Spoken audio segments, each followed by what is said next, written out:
Fala galera, sejam bem-vindos a mais uma aula aqui no canal Biologado, dando continuidade ao estudo das proteínas. Você que ainda não assistiu às aulas de proteínas, tem aí proteína 1 e 2, vai aparecer para você aí. Se quiser, volta lá e assiste antes de assistir esse vídeo aqui, tá? Nesta aula nós vamos falar sobre um grupo específico de proteína que são as enzimas, que são extremamente importantes para praticamente todas as reações que ocorrem dentro do nosso corpo. Então, sem mais demora, bora lá! Antes de mais nada, peço que você se inscreva no canal caso ainda não seja inscrito e deixe o seu like aqui nesse vídeo. Qualquer dúvida, lembre-se, pode deixar lá nos comentários. Muito bem, pessoal, todas as enzimas são catalisadores biológicos. Catalisador é um termo que a gente empresta da química, tá? Biológico, porque obviamente são moléculas aí produzidas nos seres vivos. O que um catalisador faz? Ele basicamente acelera reações químicas sem sofrer alteração nesse processo. Então as enzimas não serão destruídas, consumidas durante esse processo em que ela vai participar. Tá? Então, já que ela não será destruída, é óbvio, nós podemos usar essa enzima então várias e várias vezes, ok?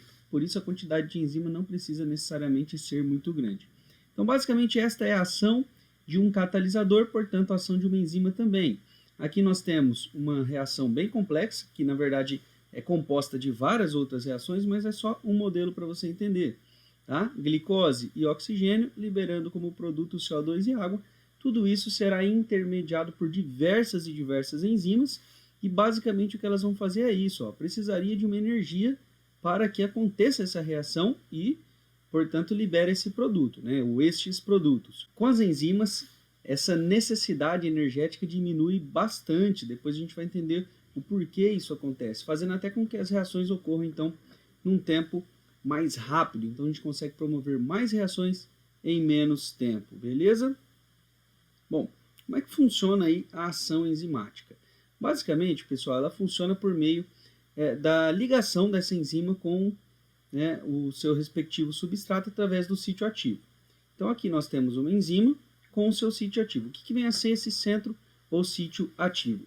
A enzima, ela é uma proteína tridimensional. Portanto, ela tem uma forma definida. Essa forma é definida pelo número de aminoácidos que ela vai ter, pelos tipos de aminoácidos e pela ordem que esses aminoácidos se encontrarão. Dessa forma, ela vai ter aí um local de ligação específico para o seu substrato. Neste caso, nós temos um exemplo de por exemplo, poderia ser um disacarídeo, enfim, uma molécula composta de duas partes.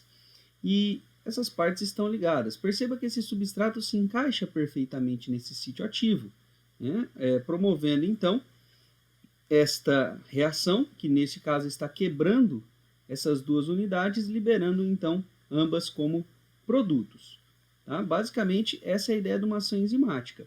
Como ela é altamente específica, chama-se esse modelo de chave-fechadura. Hoje em dia a gente sabe que não é bem assim. Quando um substrato se aproxima de uma determinada enzima, há uma mudança conformacional nos dois, tanto no substrato quanto na enzima, fazendo com que permaneça específica essa ligação, mas não rígida. Então não seria bem uma chave-fechadura e sim um esquema de encaixe induzido. Mas a maioria das questões de vestibular ainda traz esse termo, chave-fechadura. Vale lembrar que se a reação ocorre em um sentido, dependendo da concentração de acordo com os princípios aí de Le Chatelier, ela pode ocorrer também no sentido oposto, ok? Então é uma ação reversível. Lembrando que a enzima entra de uma forma e sai exatamente da mesma forma. Ela não se altera, não é consumida, não é destruída nesse processo. Com relação à nomenclatura, pessoal, existem vários critérios, tá? Normalmente isso também não é questão de vestibular, tá? Os detalhes, mas um ou outro tipo de nomenclatura a gente precisa entender. Como, por exemplo, aí a questão do nome usual. O nome usual não tem uma regra, mas foram enzimas descritas há décadas atrás e que de tanto se usar o nome que os pesquisadores deram para elas, acabou ficando, como a tripsina, pepsina e a pitialina. Tripsina e pepsina digerem proteínas e a pitialina digere carboidratos. O nome mais comum que nós vemos nas questões de vestibulares, até por ser bem assim objetivo, são esses nomes que a gente chama de nomes recomendados. Basicamente, pessoal, ele é um nome curto, usado aí no dia a dia, mas que indica pelo menos aí o substrato em que essa enzima vai agir. Por exemplo, lactase. Então a gente percebe que o sufixo ase indica que é uma enzima e o prefixo indica o substrato sobre o qual ela vai agir. Então a lactase age sobre a lactose, maltase age sobre a maltose, sacarase sobre a sacarose e assim sucessivamente. Então o ase indica que é enzima e o prefixo indica o substrato. Então é bem simples, bem fácil, né? Mas existem também nomes mais complexos, que são os nomes sistemáticos. Esses não costumam cair no vestibular. Quando cai, cai no enunciado te explicando a função, etc. Você não precisa se preocupar muito. Tudo bem? Esses nomes, né, que a gente chama de nome sistemático, eles vão muitas vezes estar ligados com esse esquema de classificação que eu vou mostrar para vocês. Ó, classificação, por exemplo, em uma enzima que pode fazer parte do grupo das óxido-redutase. Então, todas as reações dessas enzimas serão reações de óxido-redução. Ou transferases. Enfim, eu não vou entrar nos detalhes aqui porque não é o meu objetivo nessa aula. Tá? Mas, basicamente, fazem transferência de grupos funcionais. Tá? Ou vai agir sobre amina, fosfato, acil, carboxil e por aí vai. Hidrolases. Hidrolases fazem reações de hidrólise. Vamos lembrar que a hidrólise é uma reação de quebra, né, na presença de água ou com liberação de água. Hidrólise. Hidrólise. O que acontece? Lembre-se, a gente até já comentou um pouquinho sobre isso na aula de proteínas. Quando eu uno dois aminoácidos, por exemplo, eu perco uma molécula de água. A gente chama isso de síntese por desidratação. Para quebrar essa ligação covalente, é necessário fornecer novamente essa molécula de água. Então, quem faz isso é uma hidrolase. Aí, enfim, aí continua, pessoal, liases, isomerases ligadas. Aqui é só para você saber que existe essa classificação e muitas vezes no nome sistemático entra o grupo a qual esta enzima vai pertencer. Pensando em vestibular, talvez aqui essa é a parte mais importante em números de questões. Você precisa se atentar muito com o que eu vou falar a partir de agora, que são as propriedades da ação enzimática. Tá? Começando pela temperatura. Como é que a temperatura age em uma enzima? Galera, perceba que aqui nós temos um gráfico onde está aumentando a temperatura e aumentando a velocidade de reação. Perceba que chega em algum momento, essa enzima rosa, ela está no seu máximo de velocidade de reação. Esse máximo de velocidade está próximo dos 40 graus, 38, 39 graus. Esse ponto em que as enzimas têm a sua ação máxima registrada é chamada de temperatura ótima.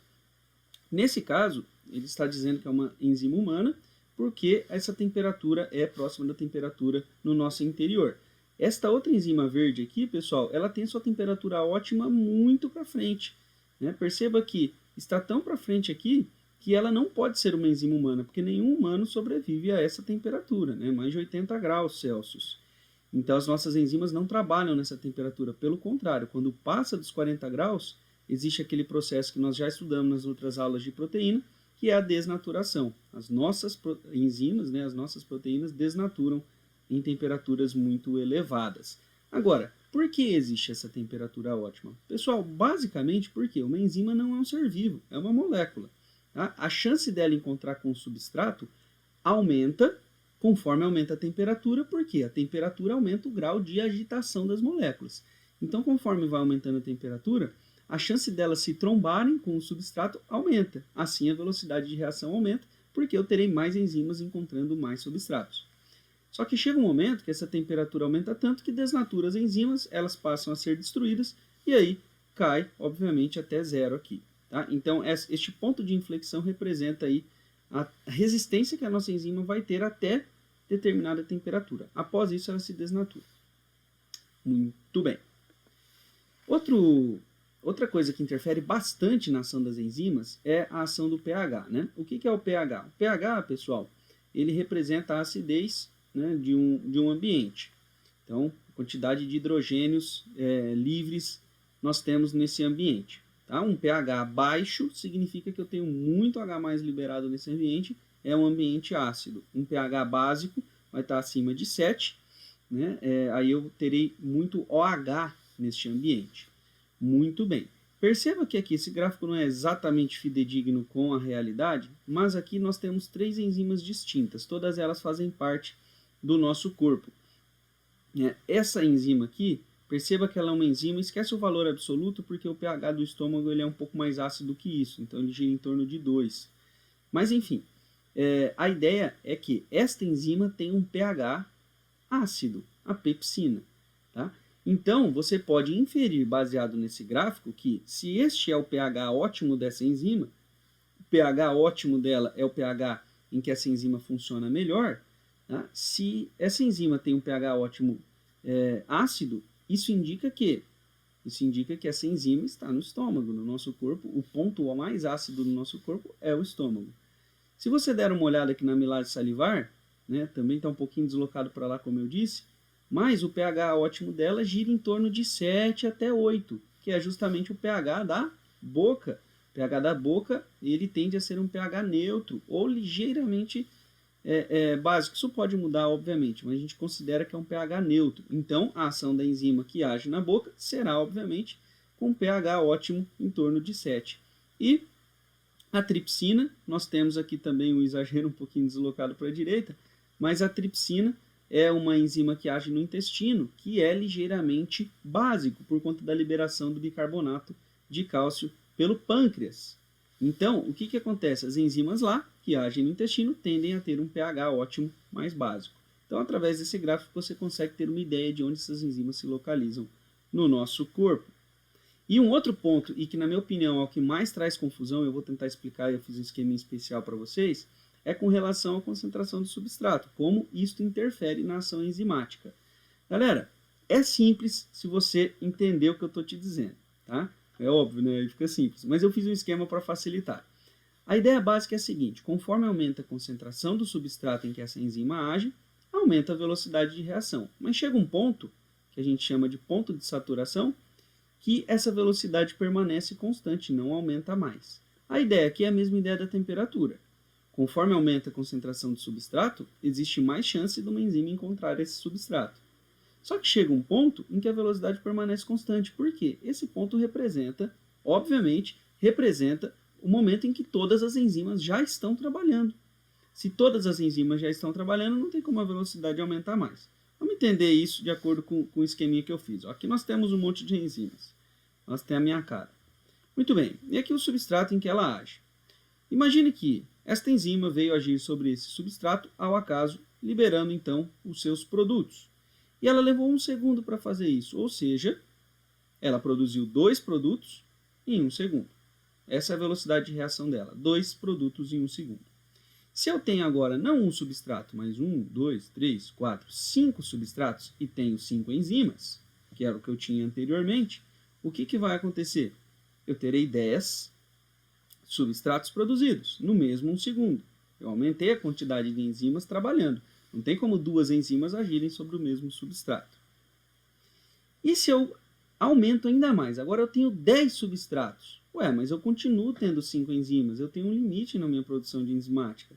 Então, eu continuo tendo 5 enzimas. Ou seja, eu continuo produzindo apenas 10 produtos por segundo. Este seria o meu platô, a minha estabilização. Eu posso colocar 500 mil substratos. Eu já tenho as 5 trabalhando, produzindo 10 produtos por segundo. Por isso que a velocidade permanece constante, ok? Então, indicaria esse platô aqui, esse ponto de estabilização. Muito bem. Falando um pouco mais agora sobre os critérios estruturais dessas enzimas, vamos falar um pouquinho sobre o nome que vocês podem encontrar, que são as enzimas conjugadas. Bom, qual que é a ideia de enzima conjugada? Para entender isso, a gente precisa entender o que é uma enzima simples, uma enzima que não é conjugada. Algumas enzimas trabalham somente com a sua estrutura. Somente a sua estrutura tridimensional é suficiente para que ela realize as reações a qual ela vai ser designada. Mas existem algumas enzimas que precisam de uma, entre aspas, ajudinha. Tá? Elas precisam de uma molécula que não é uma molécula proteica. Essa molécula é chamada aí ou de cofator ou de coenzima. De maneira geral, nós podemos chamar de grupo prostético. Se este grupo prostético for um íon metálico, como o magnésio, por exemplo, nós temos então um cofator. Se ele for uma vitamina, então as vitaminas são muito importantes por conta disso, elas atuam aí como grupos prostéticos de enzimas, né? Aí nós chamamos de coenzima. Repetindo, se for então um íon, portanto uma substância inorgânica, um cofator. Se for uma substância orgânica, uma vitamina, uma coenzima. Qual que é a ideia básica aqui? Esta aqui é uma proteína inativa, tá? Se é uma proteína inativa, isso indica que ela não está ligada ao seu grupo prostético. Eu posso chamá-la de apoenzima. Quando ela se liga ao grupo prostético, a soma da proteína mais o grupo prostético, então a gente tem ela funcionando como um todo. Aí a gente chama de holoenzima, seria a enzima completa, holoenzima. Perceba que somente agora, depois da ligação deste grupo prostético, a enzima tem um sítio ativo de ligação, que pode se ligar ao substrato. Se ela não estivesse ligada aqui, essas duas moléculas jamais se ligariam nela. Então, daí a importância desses grupos prostéticos. Outro fator importante da gente estudar é a questão da inibição enzimática. Pessoal, existem duas formas de se inibir a ação. Na verdade, existem várias formas. Eu vou trabalhar nesse momento duas formas de inibição enzimática com vocês, que eu estou classificando em reversível e irreversível. Imagina só uma forma reversível. Muitos remédios funcionam exatamente dessa forma aqui. Então é bem interessante isso daqui você entender. Basicamente, pessoal, as enzimas possuem seus sítios de ligação que se ligam, né, com o substrato, promovendo essa reação. O que é que os remédios que trabalham na forma de inibição enzimática reversível vão fazer? Eles vão colocar para a pessoa um substrato. Então esse remédio que a pessoa toma nada mais é do que esse substrato, só que ele é um substrato parecido, que consegue se ligar nessa enzima, mas não vai gerar os produtos que o substrato original gera. Perceba que ele é ligeiramente diferente. Ou seja, ele se liga no sítio ativo da enzima, mas não gera os produtos que normalmente geraria com o substrato original. O que isso vai fazer? Isso vai fazer com que as enzimas fiquem ocupadas com uma coisa inócua, uma coisa que não tem função nenhuma, não tem problema. Assim, aquela reação que por um acaso estava dando um problema no nosso corpo, deixa de dar, ou diminui pelo menos, né? Diminui porque as enzimas estão ocupadas fazendo outra coisa.